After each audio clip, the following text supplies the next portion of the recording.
कैसे हो मेरे गोवा के चाहने वालों। तो पीछे आप जैसे देख सकते हैं बेहतरीन नज़ारा, बादल ही बादल आकाश में, समुद्र की लहरें, ये बीच और हम यहाँ पर ताज़ी ताज़ी ठंडी हवाओं के थपेड़े लगते हुए मुंह पे, और बहुत ज़्यादा मज़ा आ रहा है because we were in need of a break दोस्तों। और मुझे लगा कि एक ब्रेक लेना चाहिए, तो मैं और मिसेस बाबा जो ये वीडियो रिकॉर्ड कर रही हैं, बाय द वे पानी आ चुका है पैरों तक लोल। हमको लगा कि यार ब्रेक पे कहीं घूमने जाया जाए, तो हम गोवा आ गए। जब हमें समझ नहीं आता कि कहाँ जाएं तो हम गोवा आ जाते हैं। तो आप में से बहुत अपने भाई लोगों के मैसेजेस आए, मुझे डीएम्स आए कि यार बाबा चेल्सी पे बात करो, यार आप चेल्सी पे बात नहीं कर रहे, तुम बाबा कहते हो कि चेल्सी की बात करने का कोई फ़ायदा नहीं है, एंजो मरेस्का आ गए हैं, उनके सिस्टम के बारे में कुछ बताइए, क्या एक्सपेक्टेशंस हैं उसके बारे में डिस्कस कीजिए।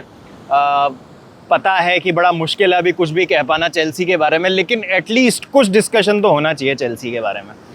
तो मैं अभी तक अवॉइड कर रहा था चेल्सी की बात करना, मुझे लगा कि कोई फ़ायदा नहीं है एज सच, बिकॉज मैंने भी एंजो मरेस्का को तो ज़्यादा फॉलो किया नहीं है इस सीज़न से पहले। टू बी ऑनेस्ट मैंने उनका नाम नहीं सुना था, बट सीज़न की शुरुआत होने वाली है दोस्तों, मुझे लगा कि बात करनी चाहिए थोड़ी सी एंजो मरेस्का की, चेल्सी की। मुझे क्या लगता है किस तरीके का सीज़न हो सकता है चेल्सी का, क्या होंगी दिक्कतें हमारे, क्या चैलेंजेस होंगे, क्या चीज़ें अच्छी हो सकती हैं मरेस्का के अंडर, उसकी हम बात करेंगे।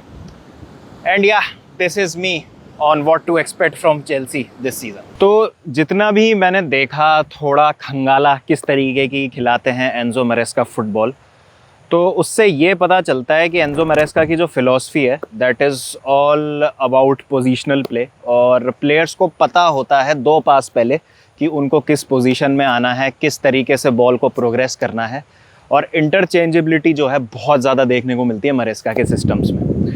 अब बात करें तो मरेस्का स्टार्ट करते हैं एक 4-3-3 से, जो विद द बॉल हो जाता है आपका 3-5-2, जहां पर आपका एक फुल बैक जो होता है वो इन्वर्ट करता है मिडफील्ड में, और जो दूसरा फुल बैक होता है वो आ जाता है आपके डिफेंसिव पोजीशन में, और आपका तीसरा सेंटर बैक बन जाता है वाइल डिफेंडिंग।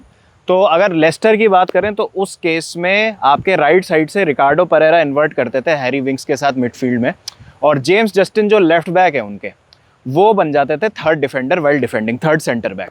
तो अगर हम चेल्सी के कॉन्टेक्स्ट में इसको देखें तो राइट बैक जो इन्वर्ट कर सकते हैं वो होंगे ऑब्वियसली रीस जेम्स या मालो गुस्तो में से जो भी खेलता है, जिसको भी मौका मिलता है। Let's assume it's Reece James.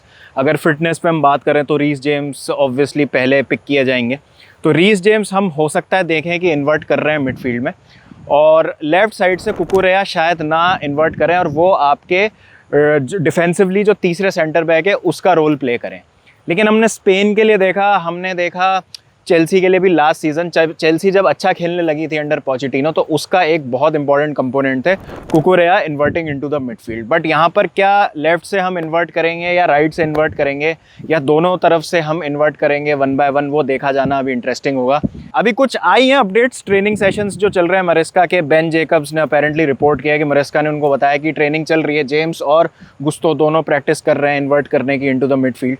और एक जो इम्पॉर्टेंट प्लेयर होता है कि डीप लाइंग प्ले मेकर, जो हैरी विंग्स का रोल था लेस्टर में, वो कौन प्ले करेगा? क्या वो एंजो होंगे, क्या काइसेडो होंगे? जितना समझ आ रहा है देखते हुए, आप एंजो को as a deep lying playmaker नहीं देख सकते। आप काइसेडो को बोलेंगे कि वो ज़्यादा एक destroyer kind of a profile है। आई वुड से रोमियो लाविया शायद हमारे लिए वो प्लेयर हो सकते हैं। आई एम नॉट श्योर अभी किसको उस रोल में खिलाया जाएगा।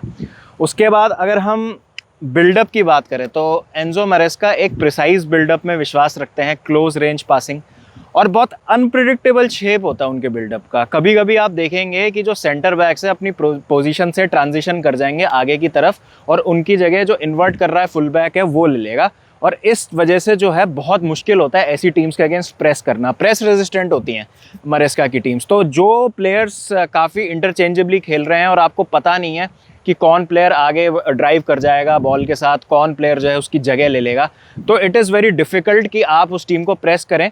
और इस वजह से जो है मरेस्का की आप देख सकते हैं कि प्रोग्रेशन बहुत अच्छी होती है, प्रोग्रेस बहुत अच्छा करते हैं बॉल को। मेथोडिकल है, काफ़ी धीरे होता है प्रोग्रेशन, लेकिन प्रिसाइज होता है। 89.1% पासिंग एक्यूरेसी थी एंजो मैरेस्का की लेस्टर टीम की पिछले सीज़न। वो इस चीज़ का इंडिकेशन है कि प्लेयर्स को पता है कि कौन प्लेयर कहाँ पर है। जैसा मैंने कहा कि पहले से ही उनको अंदेशा हो जाता है कि किस तरफ उनको जाना है, कौन सी पोजीशन में रहना है, किस तरफ से बॉल आ सकती है और आगे बॉल के साथ क्या करना है। एंजो मैरेस्का का जो एक सिस्टम है उसमें आप देखते हैं कि लॉन्ग शॉट ज़्यादा नहीं लेती हैं टीम्स। क्लोज रेंज शॉट्स की अगर हम बात करें तो वो हमको देखने को मिलते हैं, चाहे हम वो बात कर लें मैन सिटी के साथ। अब ये देखिए, ये जो ब्लूप्रिंट है कहीं ना कहीं मैन सिटी से इंस्पायर्ड है। ऑब्वियसली पेप गार्डियोला के अंडर काम किया है मैरेस्का ने, तो कुछ कुछ आपको नुआंसेस दिखेंगे उस पेप सिस्टम के। और काफ़ी हैंड्स ऑन मैनेजर है एंजो मैरेस्का। एक अभी न्यूज़ भी आई थी कुछ दिन पहले कि एक कारण ये भी था मॉरित्सियो पोचेटिनो को सैक करने का ओनर्स का, कि वो हैंड्स ऑन नहीं थे। उन्होंने मोस्ट ऑफ द जो काम था अपना वो अपने असिस्टेंट मैनेजर को दे रखा था, तो ज़्यादा कुछ उनको पता नहीं होता था। असिस्टेंट मैनेजर जो थे पोचेटिनो के, वो काफ़ी सारे डिसीजंस ले रहे थे। एंजो मैरेस्का के साथ ये केस नहीं है। अगर आप ट्रेनिंग के कुछ वीडियोस देखेंगे तो जैसे नोनी मदुएगे को इंस्ट्रक्ट कर रहे हैं कि ज़्यादा टचेस मत लीजिए, आप 2 टच ही लीजिए, 3 टच बहुत ज़्यादा हो जाते हैं। प्लेयर्स को बता रहे हैं कि किस तरीके से बॉल रिसीव करनी है, किस तरीके से उनको मूव करना है, अपने प्लेयर को रिलीज़ करना है। इस तरीके की आप चीज़ें देख रहे हैं, वो सिखा रहे हैं एक्चुअली, और ये बहुत अच्छा रिसीव हो रहा है amongst the Chelsea fan base. ये मुझे भी देख के अच्छा लग रहा है ये सब चीज़ें।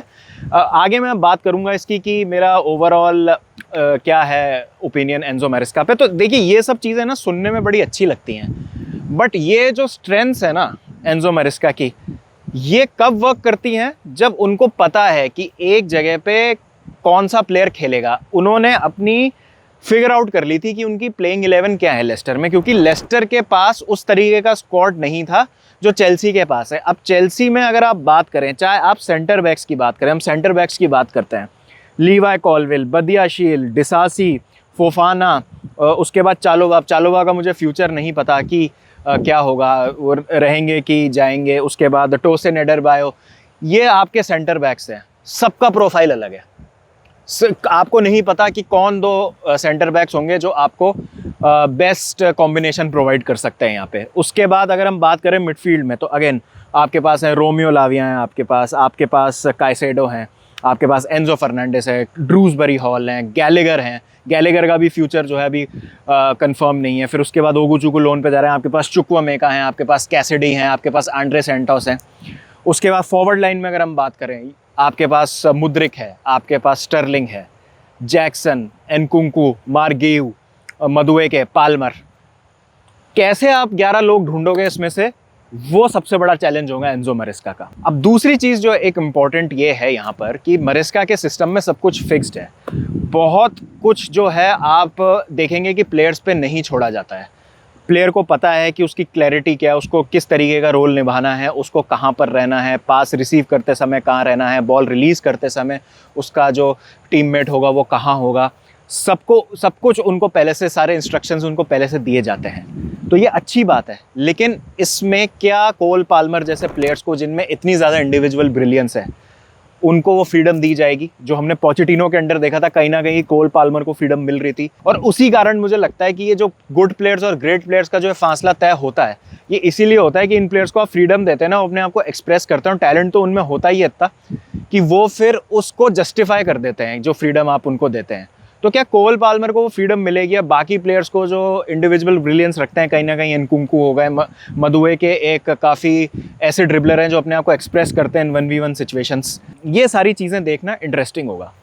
उसके बाद जैसा मैंने कहा कि प्लेइंग 11 आपको आइडेंटिफाई करनी है।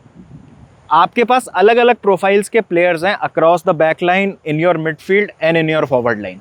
तो मान लो आपके पास स्ट्राइकिंग ऑप्शन है मार्गेयू, निकलस जैक्सन और एनकुंकू को अभी हम एक बार स्ट्राइकर माने। वो लेफ्ट में भी खेल सकते हैं, नंबर 10 भी खेल सकते हैं, स्ट्राइकर भी खेल सकते हैं।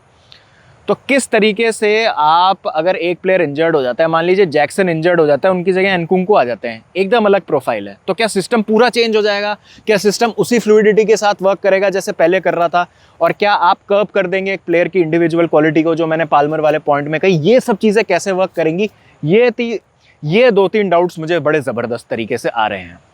अब आप मुझसे पूछेंगे कि बेस्ट चेल्सी 11 क्या होगी इन सब चीज़ों को मद्देनज़र रखते हुए।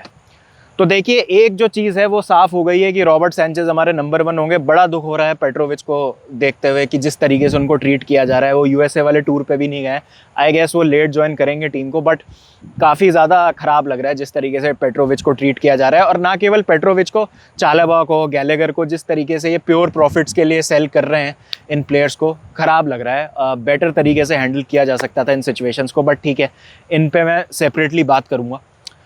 तो गोल में obviously it would be Robert Sanchez, but मुझे भरोसा नहीं है रॉबर्ट सैंचेज पे बिल्कुल भी। आई थिंक वर्ब्रूगन एक अच्छा ऑप्शन हो सकते हैं अगर हम कीपर की बात करें, या मामरदाशविली, वी डोंट नो कीपर के लिए हम जाएंगे कि नहीं। एक कीपर से लिंक आ रही है, हमारे विलारियल वाले कीपर से लिंक आ रही है, बट क्या होगा उसका आई डोंट नो। बैक 4 हमारी होगी I think Reece James, Fofana, कॉलविल और कुकुरेया। ये मुझे लगता है हमारी बैकलाइन होगी। काफ़ी डायनामिक बैकलाइन है ये। बॉल प्लेइंग आपको मिल जाते हैं चारों प्लेयर। रीस जेम्स आपके इन्वर्ट भी कर सकते हैं। कुकुरेया में हमको दिखाया इतना ज़्यादा इंप्रूवमेंट हुआ है, तो लेफ्ट बैक तो आई डोंट थिंक सो कि he is touchable right now. Ball playing की अगर हम बात करें तो कॉलविल is the best ball playing centre back मुझे लगता है जो हमारे क्लब में है इस समय। अगर आपको राइट फुटेड एक चाहिए तो डिसासी से बेटर आई थिंक फोफाना हो सकते हैं। No disservice to Disasi, I think Disasi को बहुत ज़्यादा क्रिटिसाइज़ किया गया है, बट मेरे ख्याल से उनकी जो बेस्ट ट्रेड थी वो थी उनकी availability. For the major part of the season वो अवेलेबल थे, तो उनकी वहाँ मैं तारीफ़ करूँगा। बट आई फील कि ये बैकलाइन हमको देखने को मिल सकती है। मिडफील्ड 3 होगी ऑब्वियसली एंजो कैसेडो तो स्टार्ट करेंगे, आपके बिग मनी साइनिंग्स को आप ऐसे बाहर नहीं रख सकते। तीसरे मिडफील्डर होंगे आई थिंक हमारे ड्रूसबरी हॉल। ड्रूसबरी हॉल को आप देखेंगे कि वो स्ट्राइकर के जस्ट पीछे खेलेंगे। हैंड पिक किया है एंजो मैरेस्का ने ड्रूसबरी हॉल को, तो वो उनको खिलाएंगे डेफिनेटली। ड्रूसबरी हॉल को हम स्टार्ट करते हुए देख सकते हैं। राइट में पाल्मर, लेफ्ट में एनकुंकू और स्ट्राइकर होंगे आपके निकलस जैक्सन। ये मुझे लगता है हमारी लाइनअप हो सकती है। मे बी मुद्रिक भी खेल सकते हैं, आई डोंट नो। डायनामिज्म अगर आपको चाहिए ज़्यादा तो इस तरीके की आपकी टीम हो सकती है। आई थिंक कंप्लीटली डिफरेंट भी हो सकती है, मुझे नहीं पता।